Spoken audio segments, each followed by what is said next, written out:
Just say it. We're coming at you from Tucson, Arizona. The Dirty T. Yo,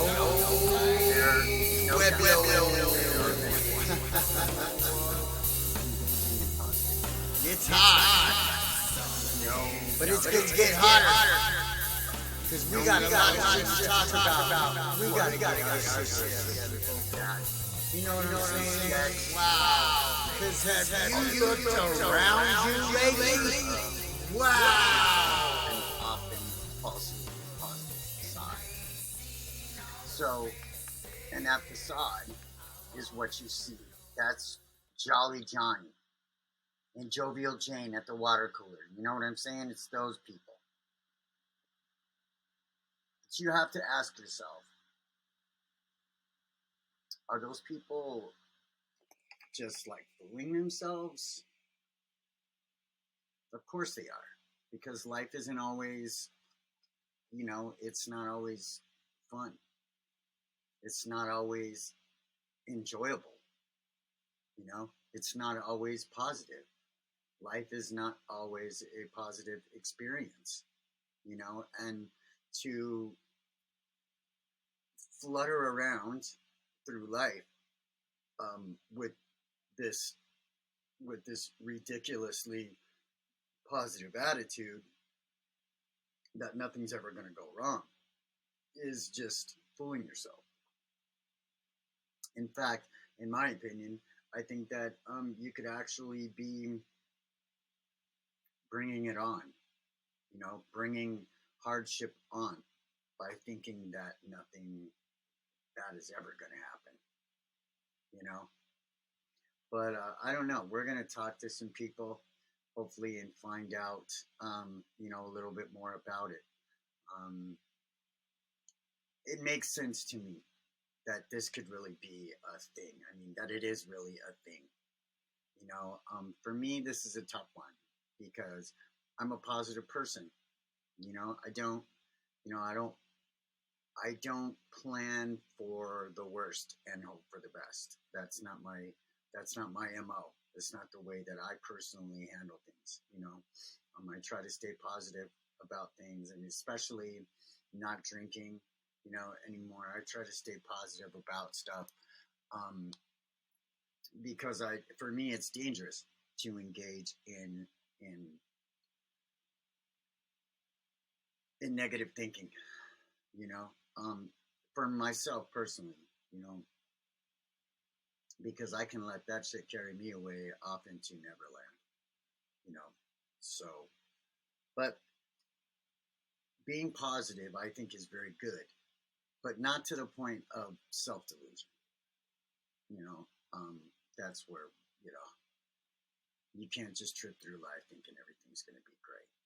I mean, having a positive outlook on life is good for your mental well-being.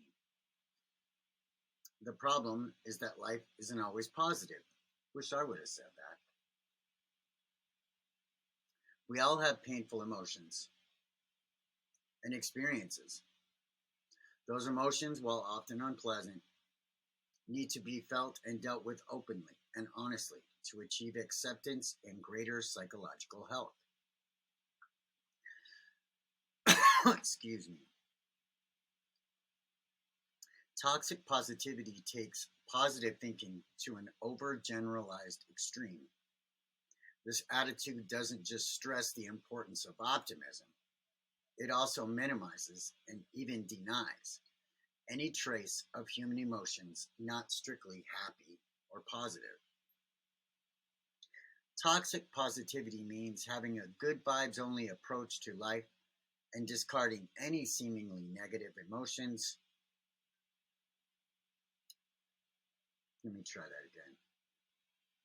Toxic positivity means having a good vibes only approach to life and discarding any seemingly negative emotions. It denies people the authentic support they need to cope with what they are facing.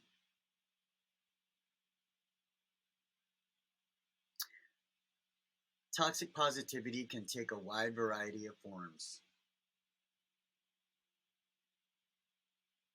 Like when something bad happens, like losing your job, people may say, just stay positive, dude, or look on the bright side.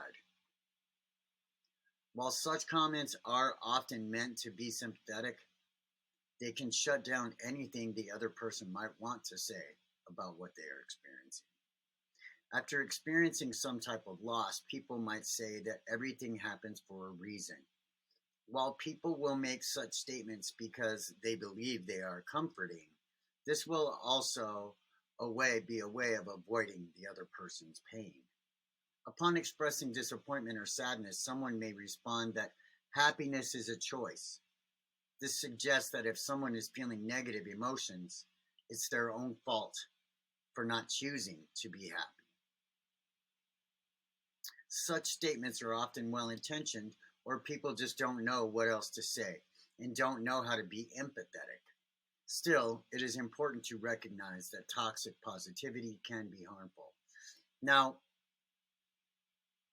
I think that it's important that this seems like a pretty important part to me, that we distinguish the difference between positivity and optimism. It's possible to be optimistic in the face of difficult experiences and challenges. But people going through trauma don't need to be told to stay positive or feel that they are being judged for not maintaining a sunny outlook. Now that makes sense, because I have been in the company, I've experienced people who are like, you know, cheer up. You're fucking bringing me down. What a bummer you are, or whatever. You know what I mean? And like, it takes a lot to upset me, but when I'm upset, I get upset, and I'm a deep, deep thinker. I'm a deep, deep feeler. I analyze everything to death. And,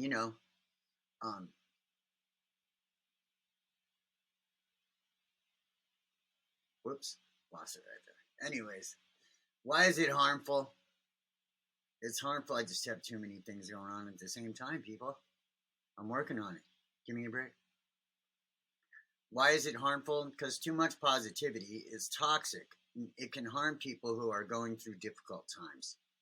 Rather than being able to share genuine human emotions and gain unconditional support, people who are faced with toxic positivity find their feelings dismissed, ignored, or outright invalidated. It's shaming, first of all. It's shaming, people. It's shaming. Receiving toxic positivity can lead to feelings of shame, i.e., it tells people that the emotions they are feeling are unacceptable. When someone is suffering, they need to know that their emotions are valid and that they can find relief and love in their friends and family. This is a no-brainer. This should be a no-brainer. It causes guilt. Being toxically positive can also cause feelings of guilt. It sends a message that if you aren't finding a way to feel positive, even in the face of tragedy, you are doing something wrong. It avoids authentic human emotion. Toxic positivity functions as an avoidance mechanism. When people engage in this type of behavior,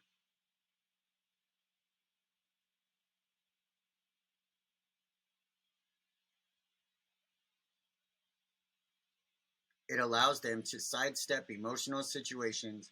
Let me start that over. It avoids authentic human emotion. Toxic positivity functions as an avoidance mechanism. When people engage in this type of behavior, it allows them to sidestep emotional situations that make them feel uncomfortable. Sometimes we turn these same ideas on ourselves, internalizing them. When we feel difficult emotions, we then discount, dismiss, and deny them. It prevents growth. Toxic positivity allows us to avoid feeling things that might be painful, but this denies us the ability to face challenging feelings that can ultimately lead to growth and deeper insight. The positive vibes only mantra can be partially grating. The positive vibes only mantra can be particularly grating during times of intense personal distress. When people are coping with situations such as financial troubles, job loss, illness, or the loss of a loved one, being told they need to look on the bright side can seem downright cruel. Some even consider toxic positivity a form of gaslighting. This is because it creates a false narrative of reality, often causing you to question what you think and feel. In some cases, toxic positivity may even be abusive. An abusive person might use it to devalue, dismiss, and minimize another person's emotions and experiences. They might even use it as a way to downplay the seriousness of their own abusive actions. At their best, toxic positivity statements come off as trite platitudes that let a person off the hook for dealing with other people's feelings. At their worst, these comments end up causing feelings of shame and blame in people who are often dealing with incredibly difficult situations. Signs of these problems are brushing off problems rather than facing them, hiding your true feelings behind feel-good quotes that seem socially acceptable, minimizing other people's feelings because they make you uncomfortable, shaming other people when they don't have a positive attitude. It's equally important to know when someone else may be acting toxically positive with you, potentially hurting your mental well-being. Signs that you may be on the receiving end of toxic positivity include feeling guilty about being sad, angry, or disappointed, hiding or disguising how you really feel, trying to be stoic or get over painful emotions. Sometimes this type of behavior may serve as a coping mechanism to help people reduce or avoid stress. Rather than face a difficult emotion, people try to avoid it by putting a positive spin on a bad situation. While this might seem like an effective way of coping, denying or dismissing negative emotions can make it more difficult to actually cope effectively with such emotions. If you recognize toxically positive behaviors in yourself, there are things that you can do to develop a healthier, more supportive approach. Some ideas may include develop an attitude that it's okay to not be okay. Stick a pin in that. We're going to get back to that one. Instead of having a viewpoint that it's wrong to have negative feelings, accept that it isn't realistic to be okay all the time. Remind yourself that if someone doesn't feel okay, that's perfectly acceptable. Manage your negative emotions, but don't deny them. Negative emotions can cause stress when unchecked, but they can also provide important information that can lead to beneficial changes in your life. Focus on listening to others and showing support. When someone expresses a difficult emotion, don't shut them down with toxic positivity. Instead, let them know that what you are feeling is normal and that you are there to listen. Some of these statements might include just stay positive, good vibes only, could be worse, things happen for a reason, failure is not an option, happiness is a choice. Instead, we should be saying things like, I'm listening, I'm here no matter what. That must be really hard. Sometimes bad things happen. How can I help? Failure is sometimes a part of life. Your feelings are valid. If someone you know has a tendency to respond to your negative feelings with statements that aren't supportive or emotionally validating, some ways you can respond are as follows. Be realistic about what you feel. When facing a difficult situation, it's normal to feel stressed, worried, or even fearful. Don't expect too much from yourself. Practice self-care and work on taking steps that can help improve your situation. Don't be afraid to challenge the person being toxically positive. While challenging this type of response can be uncomfortable, confronting the person's approach provides them with the opportunity to grow. This can be especially helpful if facing toxic positivity at work, helping leaders evaluate the impact of their statements and actions. Knowing that it's okay to feel more than one thing. If you are facing a challenge, it's possible to feel nervous about the future and at the same time, hopeful that you will succeed. Your emotions can be as complex as the situation itself. they're always more complex than the situation itself. Not sometimes, always. Remember that, boys and girls. Look for meaning behind what you're going through. Now, this is just a good thing to remember in life, period. Tragic optimism, or searching for the meaning behind difficult situations, is the opposite of toxic positivity, and according to some, is considered the antidote for this type of response. Notice how you feel. Following positive social media accounts can sometimes serve as a source of inspiration, but pay attention to how you feel after you view and interact with such content. If you are left with a sense of shame or guilt after seeing uplifting posts, it might be due to toxic positivity. In such cases, consider limiting your social media consumption. Put your feelings into words. When going through something hard, think about ways to give voice to your emotions in a way that is productive. Write in a journal or talk to a friend. Research suggests that just putting what you are feeling into words can help lower the intensity of negative feelings. In the end, give yourself permission to feel your feelings. These feelings are real, valid, and important. They can also provide information and help you see things about a situation that you need to work to change. This doesn't necessarily mean that you should act on every emotion that you feel. Like me, sometimes it is important to sit with your feelings and give yourself the time and space to process the situation and accept your emotions before you take action. This is from editor in chief and therapist Amy Morin, LCSW. This episode of the Very Well Mind podcast.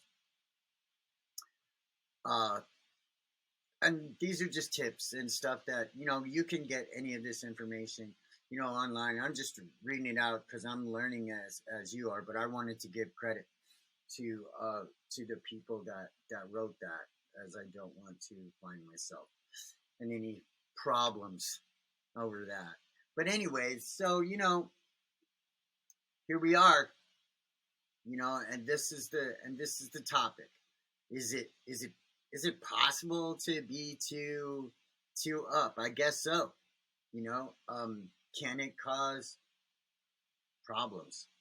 I guess so. Since I first started talking about this, I've already got comments from a lot of people about it, and I love all the comments that I ever get. Um, these are subjects that affect our lives, and right now, we're kind of going through a serious time of change. There's a lot of things going on in the world and not in the world, that people aren't aware of. There's a whole other there's there's worlds upon worlds out there. Ours is just one level of it all. But if we can, if I can as an individual, learn to not vomit my positivity up on people all the time who may not be asking for it or even need it. But I will always be there for a friend in need who needs an ear, someone to talk to, for sure, because we all need someone to talk to. And we don't want to be using these stock answers that we've got, right? These stock answers that were programmed, to to vomit up on people when they most need us to be real with them, when they most need us to be compassionate, understanding. You know, sometimes people get lost in the semantics of it all. Like, you could be trying to tell somebody what's going on, what's really wrong with you, and they're like, "Oh, well, you didn't say that right. That's why I misunderstood it. I didn't realize that that's what you were going through." And the article mentions, about how it sort of gives people a segue away from being empathetic to being able to pick up on the signs of how a person is feeling, pick up on that energy, You know, more people can do it than admit to it. I'm sure of it. You know, a lot of people don't claim to be empathetic or empathic at all because for some reason, I don't know why it is, but there seems to be some stigma about being an empath. And that's ridiculous. If you ask me, I wouldn't trade it for the world. And them's facts. But I think it's important that we try to zero in on how other people are feeling. Because, you know, that's the reason why everything's so goddamn misunderstood around here. That's why things are always so misunderstood. Because not only are we not speaking right, we're not listening right. So by the time, you know, the intention of the statement is made, it's already fucked up. You know, we gotta be clear and concise with what we're trying to say. And as far as emotions go, we have to be clear and concise about what they mean to us and how we are conveying those feelings to other people. Because a lot of people don't know how to feel. So when you explain that to them, or when you start talking about your feelings, they don't know. They don't even know. They have no clue. They don't even know how to process their own. So, of course, they're going to go with the standard, oh, well, I'm really sorry to hear that. Is there anything I can do? And I'm guilty of this, you know? Well, look on the bright side. Or, you know, she's still with you in spirit. Love that, too. But, you know, so some of you positive Pollyannas in life and Pauls in life,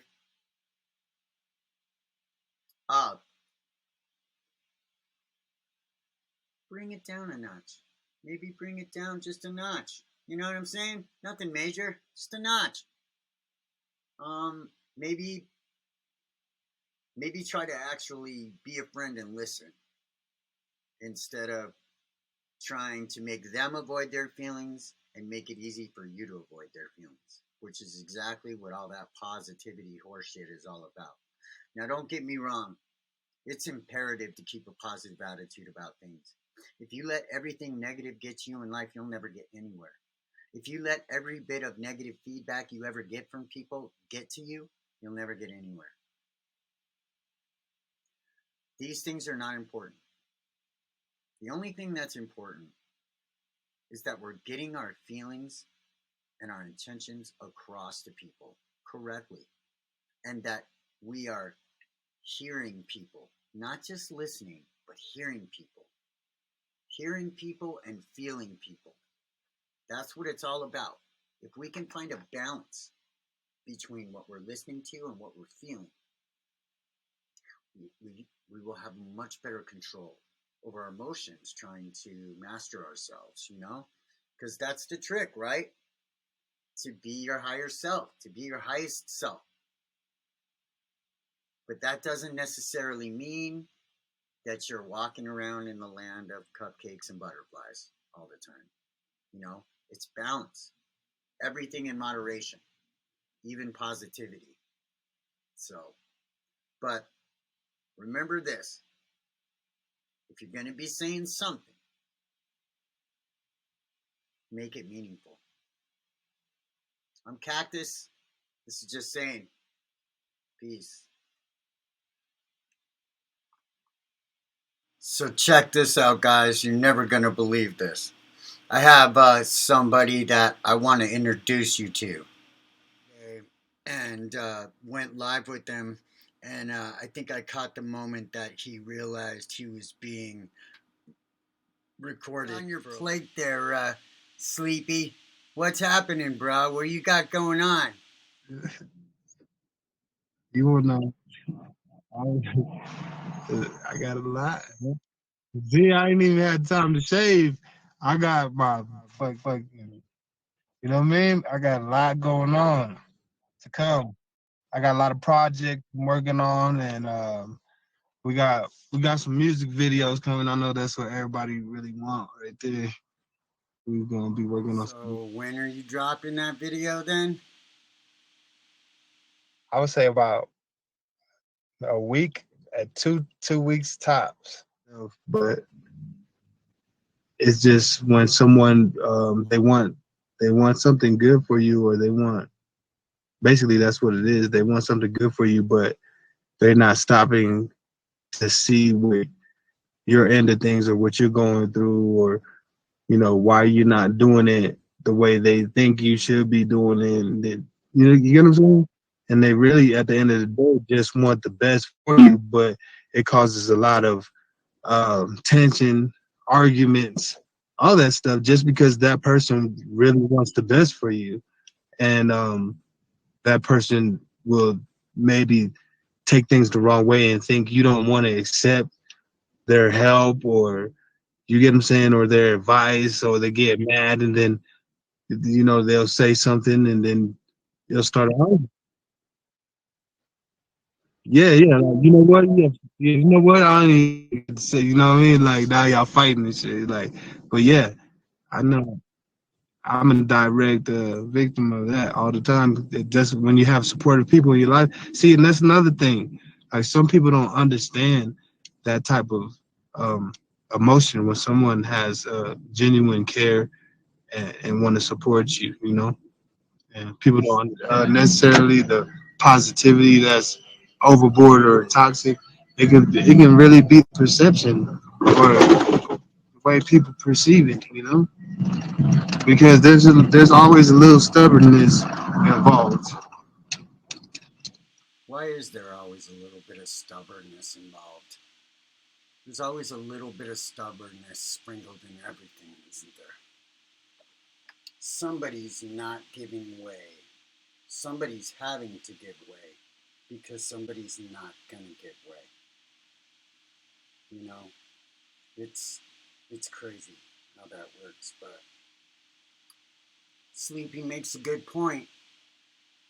You know, none of these things are ill intentioned. None of these things are meant to hurt. But that's just another example of us needing to, and that's everybody, needing to be more aware of the words coming out of your mouth. It's like I always say, if you're going to be saying something, say something meaningful.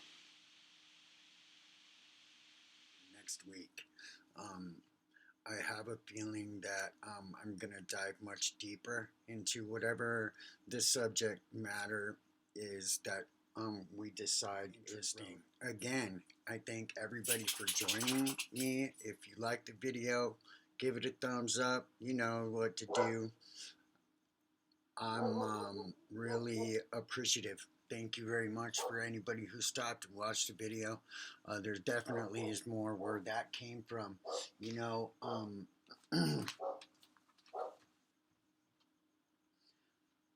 in my attempt to define it in its collective definition,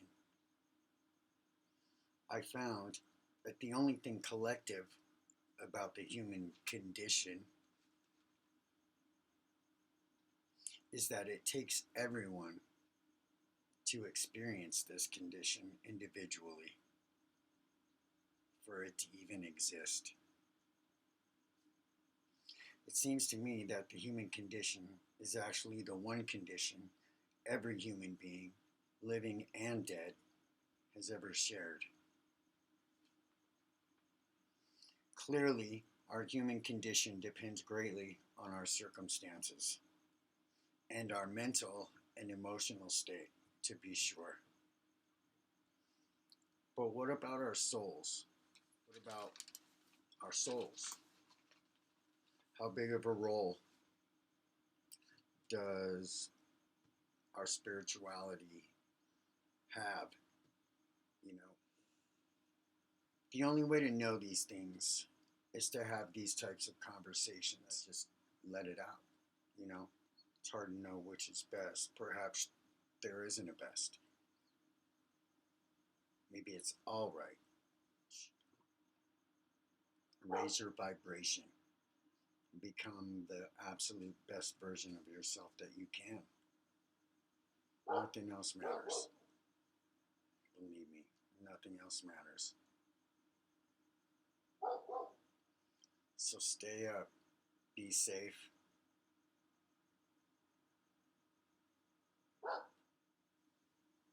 Remember why you're doing this, what this whole journey is about for you. Remember why you're doing this, and remember who you're doing it for, and whose journey it is. And don't forget to say thanks to the Most High. Peace. Till next time.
Well, I know a place where you and I can go.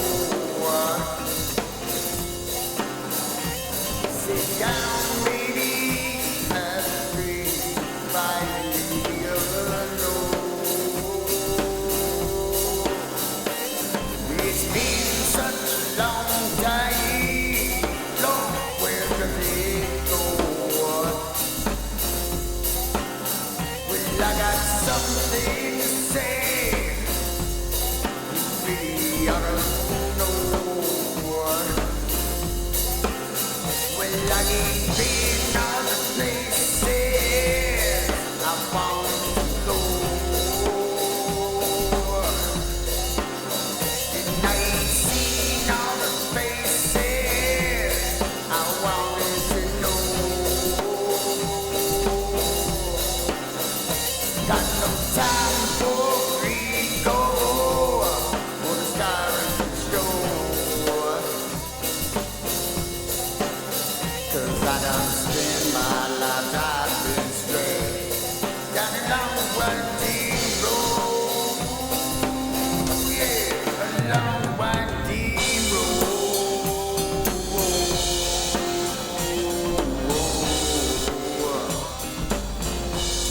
A long winding road.